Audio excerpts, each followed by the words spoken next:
Welcome back to the deep dive. Today, we're embarking on quite a crucial journey, really diving deep into the buzzing world of monetary policy. Always a complex one. Always. Specifically, we're dissecting the Federal Reserve's recent interest rate cut. And trust me, the ripple effects.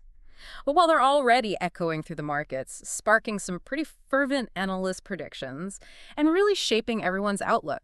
Okay, let's unpack this. Our mission today is simple. Cut through the noise, the jargon, all the conflicting headlines to truly get a handle on what's most important about this shift. Right. We've sifted through a stack of articles, recent research, analyst notes, all to give you, our listener, the clearest, most comprehensive picture we can. And what's truly fascinating here, building on that, is just how these decisions, often made by a small group at the Fed, ripple out. Yeah. They impact everything. Yeah. Your personal investment strategy, maybe your mortgage thinking, right down to broader economic confidence. So understanding the nuances, the why, how different people interpret it, the implications, it's crucial right now. Get ready for some, hopefully some aha moments as we explore these different takes. Definitely hope so. So let's kick things off with the headline news itself. The Federal Reserve recently announced a 25 basis point rate cut. The expected move, mostly. Mostly, yeah. Now, just quickly, a basis point is 1/100%. So a 1/4 percentage point cut. Sounds small maybe, but it sends big signals. Huge signals. What's really compelling is not just that they cut, but the thinking behind it, the rationale, why this specific move, and why make it now?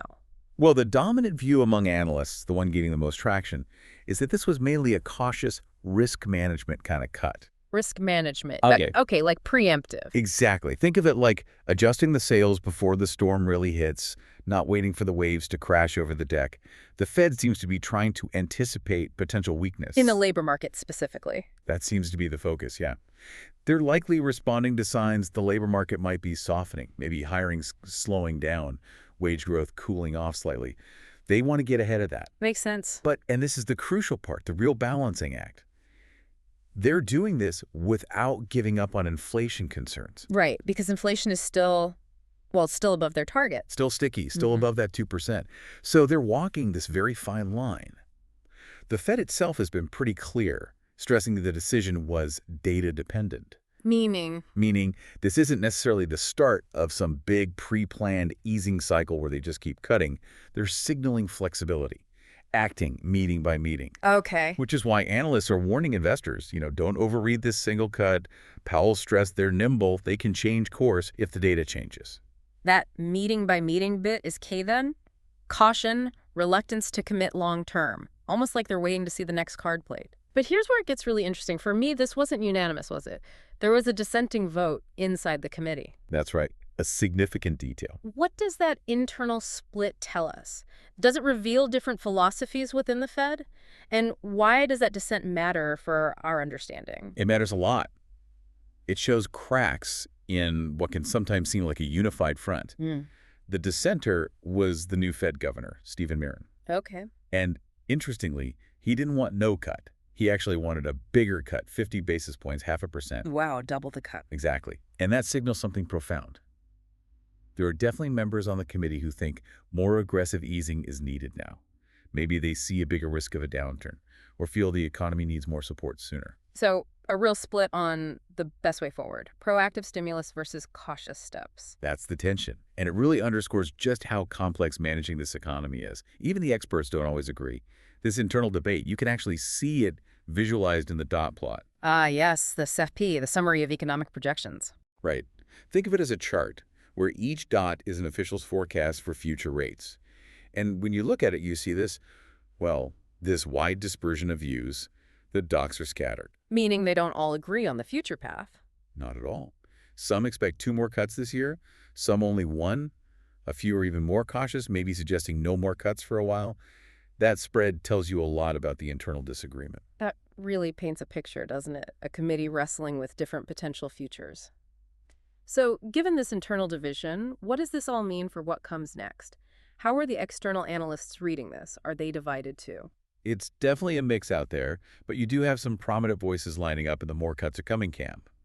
They're anticipating a more aggressive path than the Fed might be officially letting on. Like who? Well, Nomura, for instance. They've revised their forecast. They now expect cuts in both October and December of 2025. Okay, 2 more this year from them. Why? They're pointing to signs of cooling labor markets, job openings softening, maybe a slight uptick in unemployment claims. That's their main driver. And others? Morgan Stanley goes even further. They're predicting cuts at all 3 remaining meetings in 2025. So September, November, and December. Wow, that's quite a strong call. It is. Their reasoning seems to be a growing conviction that the labor market data will continue to weaken, maybe more than the Fed expects, and that will basically force the Fed's hand to ease more aggressively. So they think the Fed will be pushed into acting, regardless of the current cautious talk. That seems to be the view from that camp, yes, that economic reality will dictate more action. Okay, so that's one strong perspective, expecting more aggressive easing. But, in economics, there's always another side to the story. What's the counter argument? Are there influential voices saying, hold on, not so fast? Oh, absolutely. There's a very strong counter-narrative, a group that's much more skeptical about a big easing cycle. Like who, for example? Well, you have high-profile commentators, think Steve Eisman, for instance, who've cautioned that the total amount of cuts will likely be pretty limited. Limited how? Maybe around 100 basis points total. That's like 4 quarter-point cuts altogether. Definitely not, in his view, a large, prolonged easing spree. He argues the economy, even if softening, is still fundamentally resilient. Okay, resilience is one factor. What else constrains the Fed? The big one. Inflation is still above target. You can't get away from that fact. Right. And that seriously limits how fast or how deep the Fed can cut without risking, overheating pressures. Overheating, meaning inflation takes off again. Exactly. Demand outstrips supply, prices shoot up, and you potentially undo all the work they've done fighting inflation. So it raises this really important question. How much maneuvering room does the Fed actually have? They're kind of caught between trying to support growth and needing to keep inflation in check. It really does sound like being between a rock and a hard place, that constant tug of war. It is. So, given these very different outlooks, the aggressive easing camp versus the limited cuts skeptics, what does that really imply for you as a listener trying to make sense of it all? It means the path ahead is anything but certain, and relying too heavily on just one forecast could be risky. How so? Well, imagine you're an investor betting big on lots of rate cuts, boosting certain stocks. If Eisman's more limited view turns out right, your strategy might not pay off as expected. Okay. But conversely, if you're super cautious, worried about inflation coming back, and the Fed does end up cutting more aggressively than you thought, well, you might miss out on some opportunities. So it highlights the uncertainty. Exactly. It highlights the importance of staying informed, understanding the reasons behind each forecast, not just the headline number. It suggests we're in for a period where every piece of data, especially on jobs and inflation, is going to be watched like a hawk. That makes a lot of sense. It feels like everyone's trying to read the Fed's intentions, while the Fed itself is trying hard to keep its options open. Let's pivot then to the Fed's own official outlook, the SAP, the Summary of Economic Projections. What are they actually projecting for the next year or two? Right, the SAP is their median roadmap, their best guess as a committee. For 2025, the median projection is for 2 more cuts. 2 more this year? Yes, which would bring their target rate, the Fed funds rate median, down towards roughly 3.6% by the end of 2025. And beyond that, into 2026. Looking further out, the median for 2026 suggests just 1 more cut, putting the rate somewhere near 3.25% at 3.5%. Okay. And what about inflation and unemployment in their view? They see inflation declining gradually, but importantly, staying above that 2% target for a while, maybe not hitting it until late 2026 perhaps. And unemployment. They expect it to rise, but only modestly. A few tenths of a percent, nothing too drastic. Yeah. So that's their official, carefully worded path. A gradual, cautious path, then. Now let's compare that official roadmap to what the market is thinking, especially what traders are betting on in the futures and options markets. Do we see alignment there, or is there a gap, particularly for future cuts? This is where it gets really fascinating. It's almost a tale of 2 different sets of expectations. For this immediate cut, the one that just happened, the market pretty much nailed it. Futures and options had priced in a very high probability, like 94, 96% of exactly this 25 basis point cut. So no surprise there. No surprise on the cut itself. It was baked in.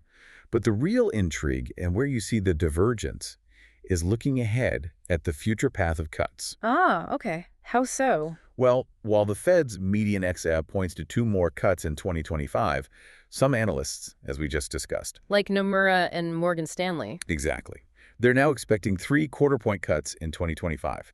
If that happens, it would put the Fed funds rate range a bit lower than the Fed's median, closer to maybe 3.5% to 3.75% by year-end. So the market, or at least parts of it, is betting on more easing than the Fed is currently projecting. That's what it looks like. There's this clear divergence between the Fed's stated path and the dot plot and what the markets and some key analysts are pricing in.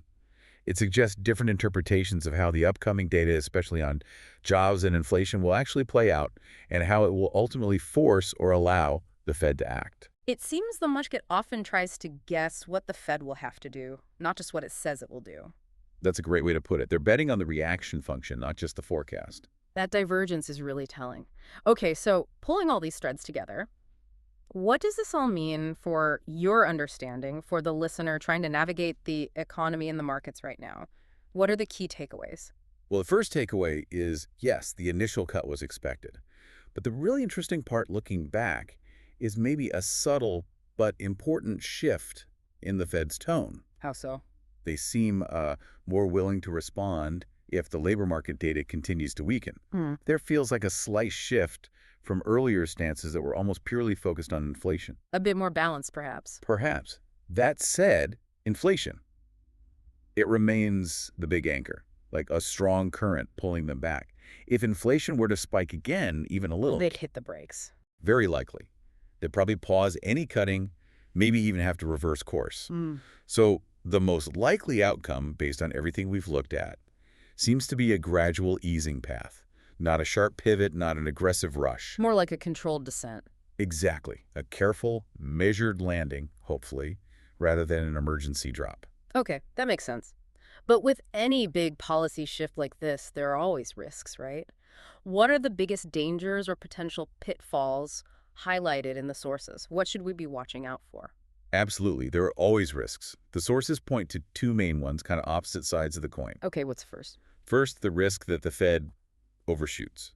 They cut too much, too fast, maybe misreading the underlying strength, and boom, inflation comes roaring back. And for the listener, that means... That could mean your purchasing power gets eroded again, higher costs for everything, and potentially more instability in your long-term financial planning. Got it. And the second risk? The second is almost the mirror image. The labor market surprises everyone on the downside. It weakens much faster or more severely than anyone expects. Like sharp job losses. Exactly. Rapid job losses, unemployment spiking. That could force the Fed into much more drastic, maybe even emergency-level action to stop a deep recession. And that impacts everyone's job security, income, confidence. The works. Two very different but equally concerning potential negative outcomes. Definitely. So for investors listening, considering these cuts, the gradual path, but also these risks, what are the likely market impacts? Where might we see some movement, or maybe where is it already baked in? Well, this specific rate cut and the prospect of maybe a couple more down the line, it could give a bit of a tailwind to those interest rate sensitive sectors. Like? Think growth stocks, companies that borrow to expand. Real estate lower mortgage rates could help. Maybe small cap stocks, which are often more sensitive to credit conditions and the economy. Okay, so some potential positives there. Yes, but, and this is a really crucial but for your strategy, a lot of that potential benefit is probably already priced in. Meaning the market already expected it? Largely, yes. Investors and traders anticipated this kind of gradual easing path, so current stock prices, bond yields.